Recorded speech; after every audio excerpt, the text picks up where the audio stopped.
ஹார்ட்டோடைய ஹெல்த்துக்கு 50 வயதுக்கு மேலே முக்கியமாக நம்ம சாப்பிட வேண்டிய பழங்கள் இந்த இரண்டும்.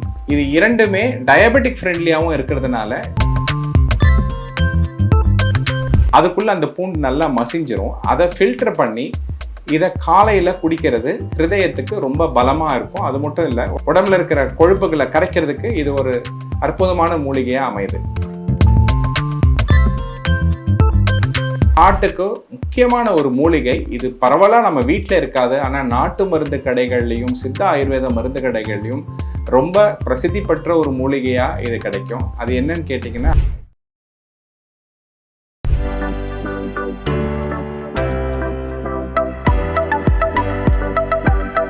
பூங்காற்று நேயர்களுக்கு வணக்கம். இன்னைக்கு ஒரு முக்கியமான டாபிக் பார்க்க போகிறோம். 50 வயதுக்கு மேலே உள்ளவங்களுக்கு இருதய ஆரோக்கியத்துக்கு ஆயுர்வேதம் என்ன சொல்லியிருக்கு அப்படின்றத இன்னைக்கு பார்க்கலாம். ஆயுர்வேதத்தில் சில மூலிகைகள், சில உணவுப் பொருட்கள் இருதயத்துக்கு பலம் கொடுக்கறதா இருக்குது. அதில் 50 வயதுக்கு மேலே உடம்புல வறட்சி அதிகமாகிறதுக்கும் இரத்த நாளங்களில் அடைப்புகள் ஏற்படுறதுக்கும் வாய்ப்பு அதிகமாகவே இருக்குது. ஸோ இந்த சூழ்நிலையில் என்னென்ன மூலிகைகள் நமக்கு உதவுன்றதை நம்ம பார்க்கலாம். இதில் விஷயம் அம்லோ ஹிருத்யானம் அப்படின்னு ஆயுர்வேதத்தில் இருக்குது. அப்படின்னா என்ன அர்த்தம்னு கேட்டிங்கன்னா, இந்த புளிப்பு சுவை உள்ள பொருட்கள் இதயத்துக்கு பலம் கொடுக்கும் அப்படின்னு ஆயுர்வேதத்தில் இருக்குது. அதுலேயும் முக்கியமாக நம்மளுடைய பழங்களில் பார்த்திங்கன்னா, இந்த மாதுளம் பழம் மற்றும் நெல்லிக்காய், இது இரண்டும் புளிப்பு சுவையுள்ள இதயத்துக்கு பலம் கொடுக்கக்கூடிய முக்கியமான பழங்களாக நம்ம பார்க்கலாம். அப்போ இதில் நிறைய ஆன்டி ஆக்சிடென்ட்ஸ் இருக்குது, நிறைய பாலிஃபினால்ஸ் இருக்குது, நிறைய ஆல்கலாய்ட்ஸ் நம்மளுடைய பிளட் சர்க்குலேஷனை பெட்டர் பண்ணுறதுக்கான ஒரு சந்தர்ப்பமாக அமையுது. ஸோ இந்த ஹார்ட்டோடைய ஹெல்த்துக்கு 50 வயதுக்கு மேலே முக்கியமாக நம்ம சாப்பிட வேண்டிய பழங்கள் இந்த இரண்டும்.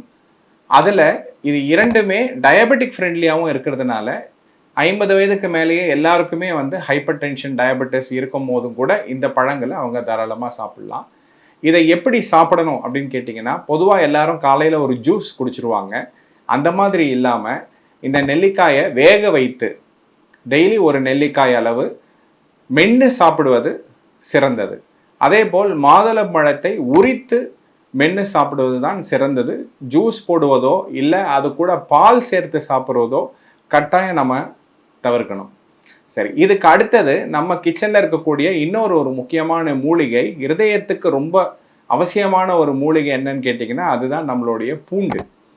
இந்த பூண்டுக்கு ஆயுர்வேதத்தில் லசூனம்னு பேர். லசூனம்னா ரச ஊனம், அதாவது 6 சுவைகளில் உப்பு என்ற சுவை மட்டும் இல்லாத மீதி உள்ள 5 சுவைகளும் கொண்ட ஒரு பொருளாக இந்த பூண்டு பார்க்கப்படுகிறது. இந்த பூண்டு ஆயுர்வேதத்தில் ஆவர்ணக்னம் அப்படின்ற ஒரு குணம் இருக்குது அப்படின்னு நம்மளுடைய புத்தகங்களில் இருக்குது. அப்படின்னா என்னன்னு கேட்டிங்கன்னா, அடைப்புகளை அகற்றும் தன்மையுடையது. ஸோ இந்த பூண்டை தான் இன்றைக்கி மாடர்ன் மெடிசனில் கூட கார்லிக் பேர்ல்ஸ், கார்லிக் பில்ஸ் எல்லாம் சாப்பிட்றாங்க, கொலஸ்ட்ரால் குறைக்க சாப்பிட்றாங்க. அதே போல் இந்த பூண்டு ரொம்ப மிக முக்கியமான ஒரு மூலிகையாக பார்க்கப்படுகிறது. மறுபடியும் இந்த பூண்டை எப்படி சாப்பிடணும் அப்படின்னு ஒரு விஷயம் இருக்குது. பொதுவாகவே எல்லாரும் காலையில் வெறும் வயிற்றில் 2 பூண்டு சாப்பிடுங்க, 5 பூண்டு சாப்பிடுங்கன்னெலாம் சொல்லுவாங்க.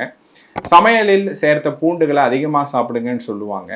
பட் ஆனால் ஹிருதயத்துக்குடைய ஒரு பலத்தை அதிகப்படுத்தணும், இல்லை ஹார்ட்டில் இருக்கக்கூடிய பிளாக்ஸை நம்ம சரி பண்ணணும் அப்படின்ற ஒரு நோக்கத்தில் இது ஒரு அட்ஜுவன்ட் தெரப்பியாக நம்ம சாப்பிட்றோன்னா, வெள்ளை பூண்டு பால் கஷாயம், அதாவது லசூன க்ஷீரபாகம், ஒரு 8 இல்லை 10 பூண்டு எடுத்து அதை ஒரு 400 ml தண்ணி 100 ml பாலில் விட்டு லோ ஃப்ளேமில் காய்ச்சும் போது அந்த 400 ml தண்ணியும் போயிடணும். மீதி 100 ml பாலும் இந்த 8 பல்லு பூண்டு மட்டும்தான் இருக்கணும்.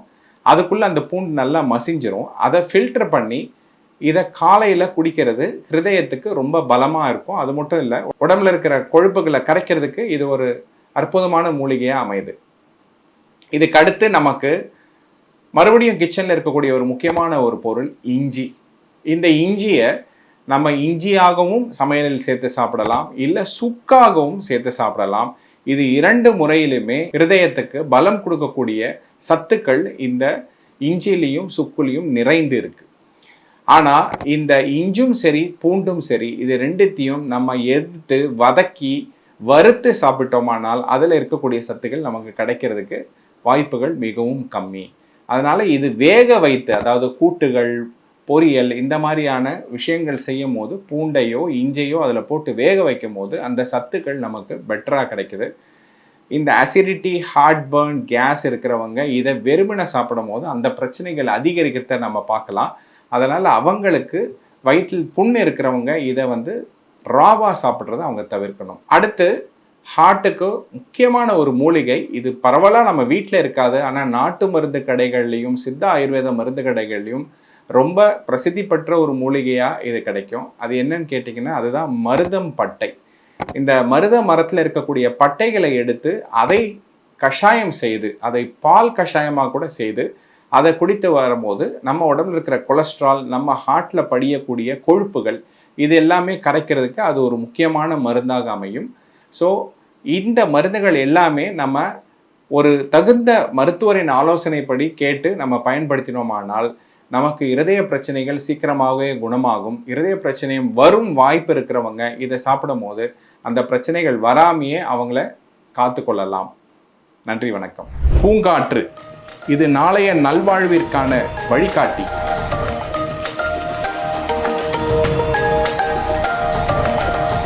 எங்களோட வீடியோக்களை பார்க்கறதுக்கு பூங்காற்று சேனலை சப்ஸ்கிரைப் பண்ணுங்க அண்ட் ஃபாலோ பண்ணிடுங்க.